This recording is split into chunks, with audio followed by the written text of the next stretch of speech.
মিত্র দেশ ওমানকে উড়িয়ে দেওয়ার হুমকি দিয়েছেন মার্কিন প্রেসিডেন্ট ডোনাল্ড ট্রাম্প। মন্ত্রিসভার বৈঠকে এক অনানুষ্ঠানিক মন্তব্যে তিনি বলেন, ওমান যদি সঠিক আচরণ না করে তবে দেশটিকে উড়িয়ে দেওয়া হবে। ইরানে যুক্তরাষ্ট্র ও ইসরায়েলের যুদ্ধ শুরুর পর থেকে বিশ্বের অন্যতম গুরুত্বপূর্ণ জলপথ হরমুজ প্রণালী কার্যত বন্ধ রয়েছে। এর মধ্যেই খবর ছড়ায় যে এই প্রণালী পারাপারের জন্য জাহাজগুলোর কাছ থেকে যৌথভাবে টুল আদায়ের বিষয়ে ইরান ও ওমানের মধ্যে আলোচনা চলছে। এরপরই এই হুমকি দিলেন মার্কিন প্রেসিডেন্ট।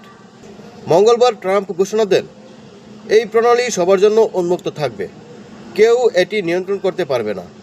আমরা এর উপর নজর রাখব, কিন্তু এর নিয়ন্ত্রণ কারো হাতে থাকবে না। এটি আমাদের আলোচনার একটি অংশ। গত ফেব্রুয়ারির শেষের দিক থেকেই হরমুজ প্রণালীতে অবরোধ আরোপ করে রেখেছে ইরান। সাধারণত বিশ্বের মোট তেল সরবরাহের 1/5 এই পথ দিয়েই পরিবহন করা হয়।